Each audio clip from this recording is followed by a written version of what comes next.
사랑하는 영락교회 지체들에게 주 안에서 평화 인사를 전합니다. 오늘은 2023년 12월 15일 금요일입니다. 오늘의 묵상 본문은 사도행전 10장 1절로 48절까지의 말씀입니다. 오늘 본문 말씀 10장 1절부터의 말씀은 이렇게 시작합니다. 가이사랴에 고넬료라 하는 사람이 있으니 이달리아 부대라고 하는 군대의 백부장이라. 고넬료의 이야기죠. 이방인의 전도가 시작되는 교회사의 또 중요한 전환점을 오늘 10장이 기록하고 있습니다.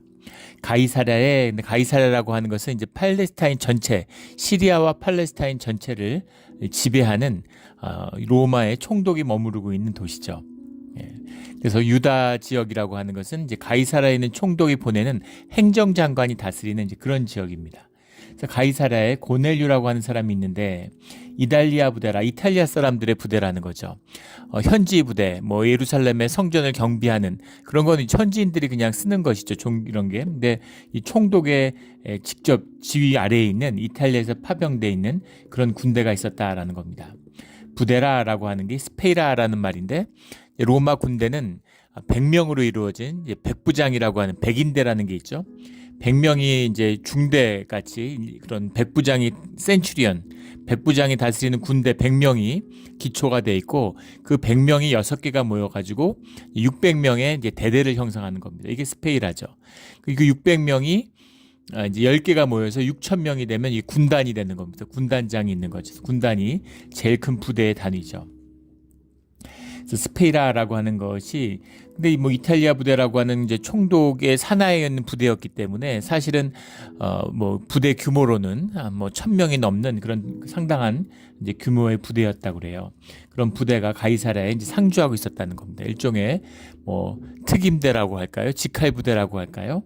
또는 총독의 이제 경비 부대일 수도 있고 그런 부대가 주둔하고 있었다는 것이죠. 근데 그 부대의 백부장이라, 고넬료가 백부장이었다. 백부장이라고 하기 때문에 하급 관료였다 이런 지적도 있지만 꼭 그렇지는 않습니다. 왜냐하면 스페이라의 구성이라고 하는 것이 6개의 백부장으로 이루어져 있는데 백인대로 제1대 첫 번째 백인대 백부장이 전체 스페이라의 대대장을 겸하고 있어요. 그래서 백부장이지만 또 이 스페이라를 지휘하는 지휘관일 수도 있는 것이죠. 그 뒤에 자신의 하인 2명을 보내는 걸로 봤을 때 단순한 백부장이 그 가이사랴에서 자기 하인들을 데리고 살았을까? 그래서 일반 백부장이라기보다는 스페이라의 지휘관이 아니었을까? 이런 추측도 해봅니다. 2절에 그가 경건하여 온 집안과 더불어 하나님을 경외하며 경건하여라고 되어 있는데 경건하여라는 말이 이제 유세베스라는 말입니다. 유세베스라고 하는 말이 이제 무슨 뜻일까? 유라고 하는 것이 이제 웰이죠, 웰.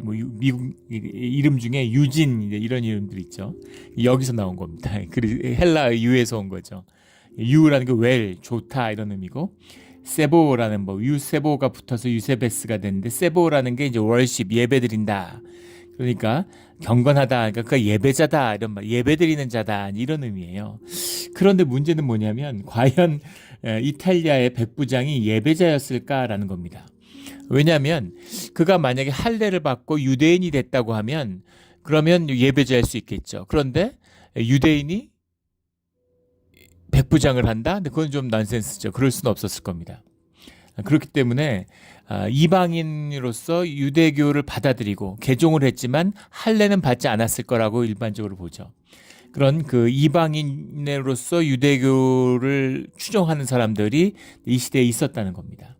그러니까 하나님을 경외하며 백성을 많이 구제하고 하나님께 항상 기도하더니 기도와 구제는 유대교의 이제 양대 기둥이죠.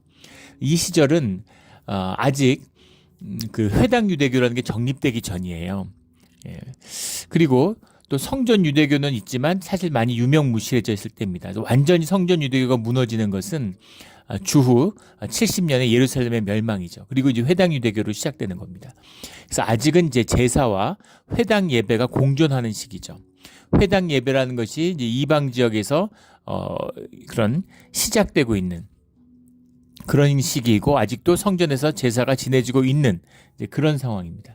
그 두 개가 공존하고 있는 그런 시대죠.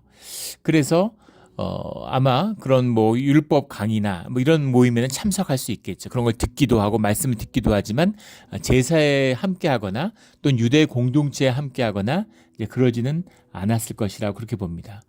본인이 안 하는 게 아니라 유대인들이 받아들이지 않는 거죠. 배타적으로. 그런 의미가 아니었을까 하는 겁니다. 근데 그가 경건하고 구제와 기도하는 것으로 누가 봐도 이 사람은 경건한 사람이다. 예배자다. 하나님을 경외하는 사람이다. 이렇게 인정받는 사람이었다는 거죠. 이 의미는 삶으로 살아가는, 유대인이 이렇게 살았다고 하면, 구제하고 기도에 힘썼다고 하면 이 사람은 경건한 사람이라고 쉽게 말하기 어렵겠죠. 왜냐하면 유대인들 중에 엄숙주의자들, 율법주의자들도 다 그렇게 하기 때문입니다. 그런데 이방인이에요. 이방인이 그렇게 한다는 건 굉장한 불이익을 감수하고 용기가 필요한 행동이죠. 그런데 그런 행동을 서슴없이 하는 사람이라면 이 사람은 하나님을 예배하는 예배자다, 이렇게 얘기할 수 있어요. 오늘날 미국에서 캘리포니아 LA에서 썬벨트라고 그러잖아요. 텍사스에서 하나님을 믿는다고 모든 정치인들이 자신들이 경건한 하나님을 믿는 사람이라고 그렇게 다 떠벌립니다. 근데 누구도 그런 사람들을 경건하다고 얘기하지 않죠. 그런데 이란이나 사우디에서 주님을 믿는다, 내가 하나님의 사람이다, 이렇게 얘기한다 그러면, 아프가니스탄에서 그렇게 얘기한다 그러면 그 사람은 하나님의 사람이고 예배자겠죠. 목숨 건 거잖아요. 무엇을 위해서? 오직 하나님 안에서의 진실을 위해서 그렇게 하는 것이기 때문이죠. 그런 차이라고 보시면 될 것 같아요. 그래서 고넬료는 이방인이고 경건한 사람이라는 것이죠. 하루는 제9시쯤 되어 환상 중에 밝히봄에, 제9시쯤이라는 것도 항상 기도하더니 라는 뜻 속에 연결되어 있는 거죠. 제9시는 오후 3시인데 오전 9시, 정오 12시, 오후 3시에 이렇게 유대인들은 3번 기도하죠. 그래서 이 사람이 늘 정해진 시간에 기도하는, 이슬람이 5번 기도하는 것처럼 유대인들은 3번 기도하는데, 그렇게 정해진 시간에, 우리는 새벽 기도를 하잖아요. 한국의 기독교 교회 전통에서 새벽 기도를 드리는데 새벽마다 기도하는 사람이다, 이런 의미인 거죠. 그러니까 보통 새벽 기도하는 사람이 아무리 교회가 이렇게 뜨겁고 이래도 보통 10%가 맥시멈이라고 그러잖아요. 그러니까 교회에서 새벽 기도하는 분들은 다들 신앙에 열심히고 교회 생활 열심히 한다, 그렇게 이야기들 하죠. 그런 것처럼 제9시쯤이라고 하는 것을 밝힌 것은 이 사람이 오후 3시에 기도할 때 늘 유대인들이 기도하는 시간에 기도하는 사람이다라는 뜻이 들어있습니다. 제9시쯤이 되어 환상 중에 밝히봄에 하나님의 사자가 들어와 이르되 고넬료야 하니, 그러니까 천사가 찾아온 거예요. 하나님이 천사를 보낸 것입니다. 주여 무슨 일입니까? 천사가 이르되 내 기도와 구제가 하나님 앞에 상달되어 기억하신 바가 되었으니 지금 사람들 요바에 보내어 베드로 하는 시몬을 청하라. 시몬을 청해서 데리고 와라. 한 50km 정도 떨어져 있다고 합니다. 이 가이사랴와 요바가. 그런데 가서, 요즘에 50km가 아니죠. 요즘에 50km 그날 가서 바로 데려오면 되겠지만 그런 의미가 아니라 이 시대에 있는 며칠 가야 되는 길입니다. 3, 4일 길이 되겠죠. 가서 요바에 가서 베드로를 청해 와라. 그리고 그가, 천사가 떠나며 고넬료가 집안 하인 둘과 부하 가운데 경건한 사람 하나를 불러. 부하 가운데서도, 자기가 지휘하는 군인 가운데서도 경건한 사람이 있었다는 겁니다. 집안의 하인 둘, 그리고 3사람을 보내서 이 베드로를 청하러 보내는 거예요. 주님은 늘 그러시죠. 왜 청하는지, 이 맥락이 무엇인지를 이해시키고 설명하지 않으세요. 그냥 청해. 그럼 청하면 되는 겁니다. 하나님이 알아서 하세요. 내일 일을 얘기해 주시지 않고 오늘 일에 충실해라. 그럼 주님이 그 순종을 통해서 주님의 새로운 역사를 여는 것이죠. 주님이 늘 말씀하세요. 왜 가야 됩니까? 가라. 이렇게 말씀. 야, 가 그냥. 가봐. 이렇게 얘기하시는 거죠. 순종하면 되는 겁니다. 그래서 이 사건을 보면, 이런 사건이 우리 늘 일어나죠.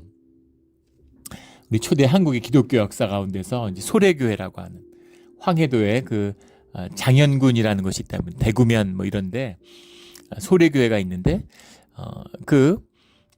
또 한국 교회가 후원하고 또 호주에 있는 이런 교회들도 후원하고 이래가지고 이 황해도 소래면에 이제 한국하고 교류가 잘 안 되니까 이제 호주 교회를 그렇게 같이 연결해가지고 선교부가 주축돼서 장현군에 가면 소래교회가 세워져 있다 그래요. 물론 이제 가보지 못하고 언젠가 한번 가봤으면 좋겠는데, 근데 황해도에 그 소래교회가 복원돼서 세워져 있다고 합니다. 이 교회복이 얼마나 큰지 여기서 지금 뭐 신앙생활을 하겠습니까? 아니면 무슨 북한이 이걸 용인하겠어요? 그런데 북한이 이제 지금은 뭐 아예 교류 자체가 잘 안 되고 있지만은 그 소래면에서 사람들이 자꾸 찾아오고 이러니까 또 기부도 많이 하고 그러니까 북한이 이제 좋은 거죠. 외화벌이가 되니까.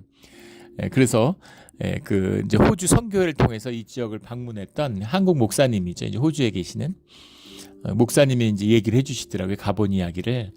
근데 교회도 잘 돼 있고 그 지역 사람들이 이제 계속 후원이 들어오니까 다 복을 누린다는 거예요. 그래서 이 소래 교회의 복을 장영군 사람들이 지금까지도 누리고 있는 것이죠. 그리고 그 교회를 이제 북한도 용납하는 겁니다. 계속 그걸 고리로 해서 이제 지원이 오니까.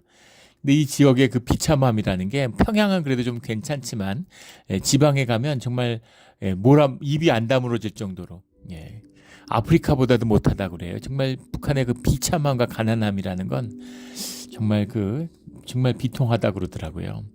근데 그 영양실조 때문에 마을 회관에 한 100여 명이 이제 눈이 멀어가지고 와 있는데 영양제 주사 같은 거 간단한 치료제와 영양제 치료로 눈을 뜨게 된답니다. 그럼 사람들이 그렇게 기뻐할 수가 없대요. 눈 뜨는 기적, 막 성경의 기적처럼 눈먼 사람들이 모여서 그 소래교회 예배당에 앉아서 이제 예배드리고 전부 다 이제 치료받고 눈을 뜨는 이제 그런 일들이 일어난다고 하더라고요. 북한에서도 예배드리는 걸 용인할 수가 없으니까 그 안내하는 사람들이 우리는 잠시 이제 우리 볼 일이 있으니까 저 가봐야 되니까 이렇게 뭐 볼 일이 있으면 하시라 그러고 자리를 비워준대요. 그 안내하는 사람들, 뭐 감시하는 사람들이겠죠. 그래서 거기 이제 그 예배 드리는 자리에 같이 앉아 있을 수는 없으니까 그 사람들이 그런 식으로 이제 양해를 피해 준다고 하더라고요. 거기 뭐 우물도 뚫어주고 그 여러 가지 이제 봉사들을 하고 이런 얘기를 들었습니다. 근데 그 소래교회가 한국 역사의 최초의 교회죠. 1883년에 세워졌는데 그 유명한 서상윤 서경조 형제, 서상윤이 그 황해도 지역에서 인삼농사를 하는 분이었다고 그러죠. 중국에 드나들었는데 중국에서 그 유명한 맥킨타이어 선교사, 또 스코틀랜드에서 파송받았던 존 로스 목사, 스코틀랜드 장로교회 존 로스 목사를 만났는데 존 로스 목사는 한국 기독교 역사에서 빠지지 않는 최초로 한국어 성경을 번역한 성경을 한국어로 최초로 번역한 목사가 이제 선교사가 존 로스 목사죠. 존 로스 목사를 서상윤 이분이 이제 그 무역을 하니까 인삼 장사니까 가가지고 만나가지고 교제를 하면서 성경도 반포 가져고 들어오고 또 그 동생인 서경조 장로, 한국 역사에서 최초의 장로교 역사 최초의 장로죠. 서경조 장로가 존 로스 목사에게 한국어를 가르쳐주고 또 그걸 도와가지고 같이 한국어 성경을 번역해냈죠. 한국어 번역을 또 갖고 들어와서 조선에 반포하고 그때 목숨 거는 일이었습니다. 그런 일들을 이제 같이 한 것이죠. 그러다 1883년에 이제 소래교회가 세워졌는데 사진에 보면 완전히 그 아주 초라한 초가집이죠. 한 단칸 초가집에서 시작했고 최초의 예배는 1883년 5월 16일 날 드려졌는데 그 예배에 참석자는 18명이었다 그러죠. 물론 이 서경조 서상윤의 가족들을 중심으로 한 18명의 마을 사람들이 모여서 최초의 예배를 드렸는데 그리고 나서 불과 몇 년이 안 돼서 황해도 지역에 10년이 지나지 않아서 66개의 교회가 생기게 됩니다. 믿어지세요? 이게 성령의 역사죠. 지금 생각하면 정말 꿈 같은 일 아닙니까? 어떻게 10년 안에 18명이 모여서 예배를 드렸는데 66개의 교회가 생겨나고 그 다음에 그 교회를 증축하게 되죠. 8칸짜리 이제 기와집을 지어서 교회를 증축하게 되고 최초의 증축된 교회에서 언더우드 박사가 와서 언더우드 그 선교사가 와서 목사가 와서 이제 그 헌당 예배죠. 헌당 예배에서 설교를 했다 그래요. 그때 이제 그리고 이제 선교사들이 그 지역에 오게 되는 거죠.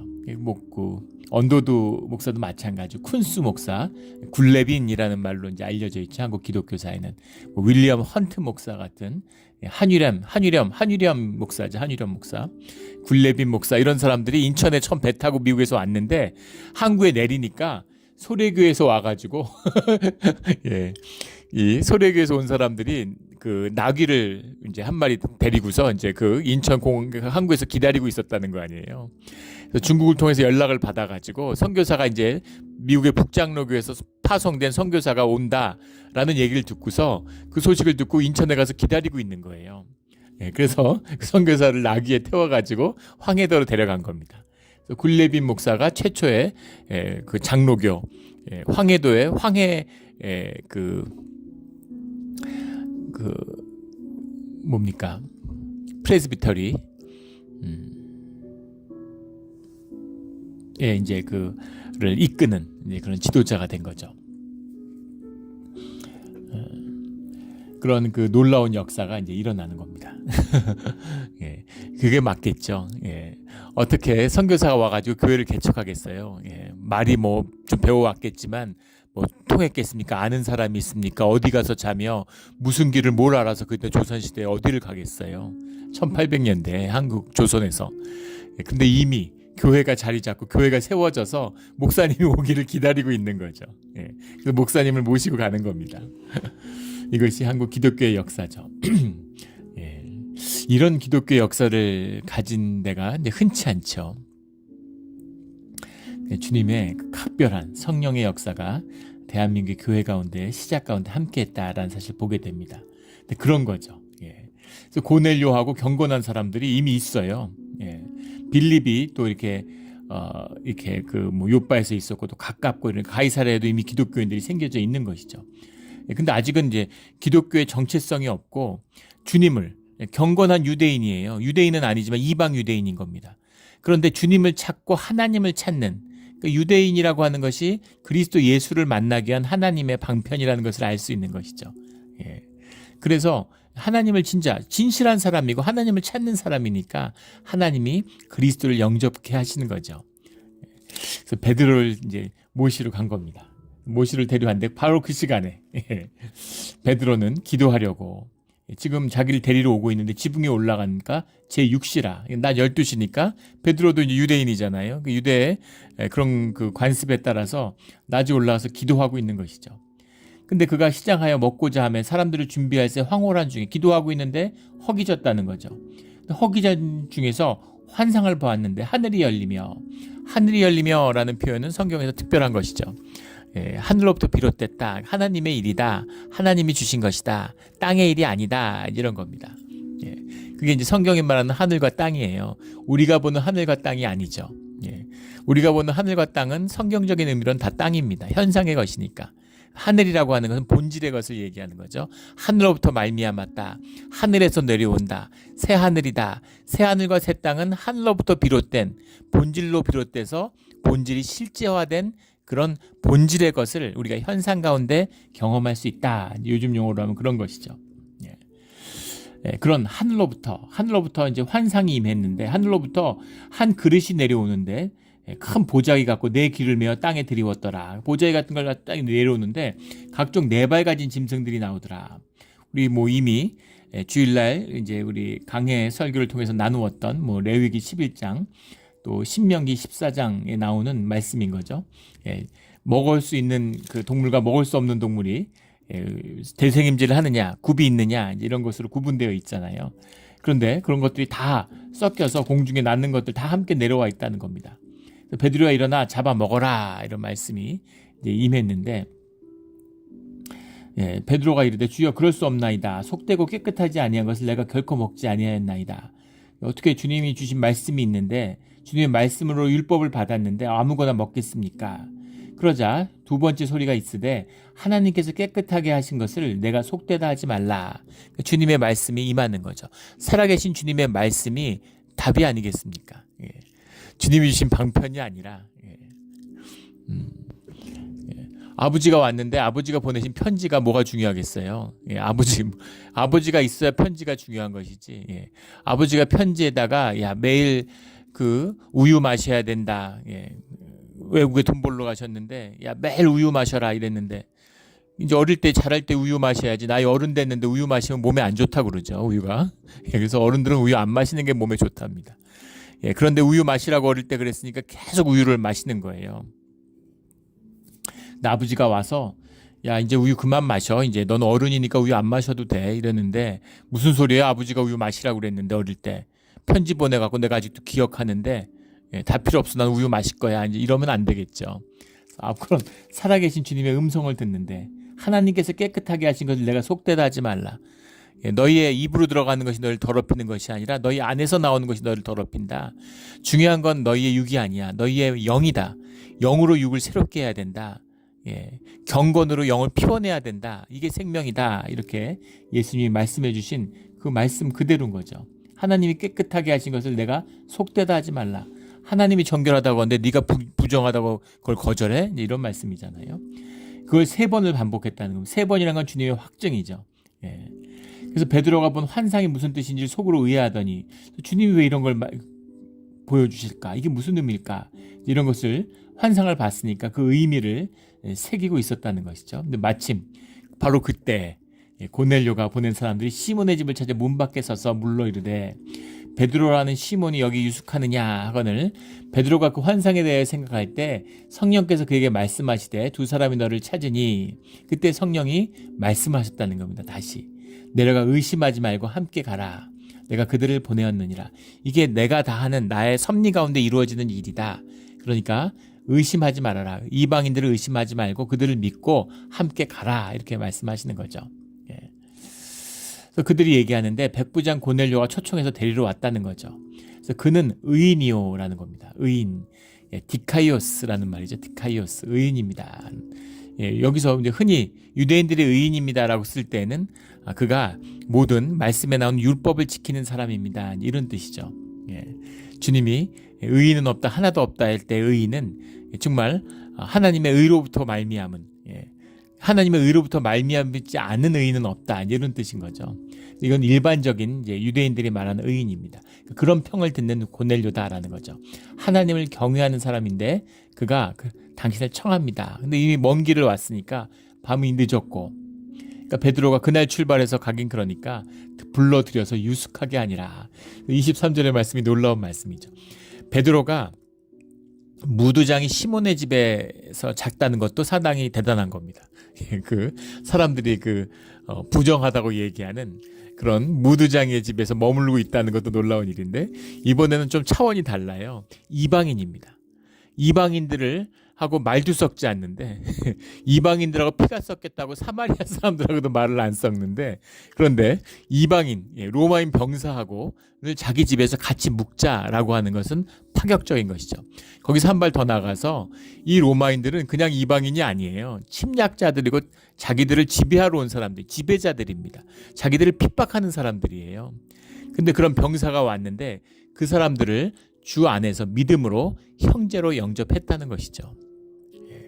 이것은 사실 쉽지 않았을 거예요. 정말 성령의 음성이 있었으니까 또 환상을 보여주니까 이 완고한 베드로가 주님의 말씀을 있는 그대로 받고 순종하는 것이죠. 이 주님의 사람의 특징입니다. 또 주님의 말씀이 임하면 그러면 순종해야 돼요. 그리고 그것을 주님의 뜻으로 따르는 가운데 주님의 길이 열리는 것이죠. 우리 이해가 되든 안 되든 납득이 되든 안 되든 주님의 말씀에 순종하는 주의 자녀들이 되기를 주의 이름으로 축원합니다. 그래서 같이 이제 자는 것이죠. 야, 참 대단하구나 베드로가. 당연한 것이겠지만 또 베드로 입장에서 보면 대단한 거죠. 주님의 말씀에 순종하는 겁니다. 자기 경험을 뛰어넘는 그런 순종이 말씀 가운데 나타나는 거죠. 그래서 이제 그 사람들과 함께 고넬료를 찾아갔는데 베드로가 들어올 때 친척과 가까운 친구들을 모아서 베드로를 기다리고 있는 것이었겠죠. 고넬료가 맞아 발 앞에 엎드려 절하니 베드로가 일으켜 일어서라 나도 사람이라. 사도고 베드로의 명성을 듣고 베드로를 청했는데 이것은 믿음 가운데서 바라보는 일이기 때문에 그런 것이죠. 사실은 세상의 눈으로 바라보면 고넬료는 지금 백부장이고 또 식민지 군대 이탈리아 사람 로마인이고 거기에 지휘관으로 와 있어요. 그리고 베드로는 유대에서도 갈릴리 사람, 유대인들도 우습게 알아요. 갈릴리 사람입니다. 갈릴리에서 어부했어요. 물고기 잡았어요. 무슨 배움이 있는 사람, 학교를 다닌 적도 없고 무슨 회당 출신도 아니고 정말 유대인의 기준에서 세상의 기준에서 볼 때 뭐라 할 것 없이 연약한 사람이죠. 유대 기준에서 그렇다면 로마 기준으로 바라보면 유대에서 출세하고 뭐가 있고 이래봐야 로마인들이 보기엔 우스운 거죠. 니들이 뭐가 있으면 어차피 자기들의 노예고 자기들의 식민지 백성들인데 그런데 한국 사람들끼리 뭐 양반이니 상놈이니 하는데 일본의 그 식민지 총독부 관리가 보기에는 니들끼리 뭐 다 어차피 우리 노예인데 뭐 양반 상놈 할 게 뭐 있니? 이 얼마나 우스워 보였겠어요. 그런 거라는 거죠. 그러니까 베드로는 정말 가장 낮은 자리에 있는 사람이잖아요. 그런데 그 발 앞에 엎드려 절하니. 근데 고넬료가 절을 했다는 겁니다. 베드로가 높아 보여서 그랬을까요? 주님을 경외하는 사람이기 때문에, 하나님의 사람이기 때문에, 하나님의 섭리 안에서 보내심을 받은, 역사 안에서 보내심을 받은 사람이기 때문에 하나님의 존중과 사명이 담겨 있는 것이죠. 주님께 하듯이 그렇게 고넬료가 베드로를 존중했다는 겁니다. 이게 사명을 존중하는 믿음의 사람들의 모습이죠.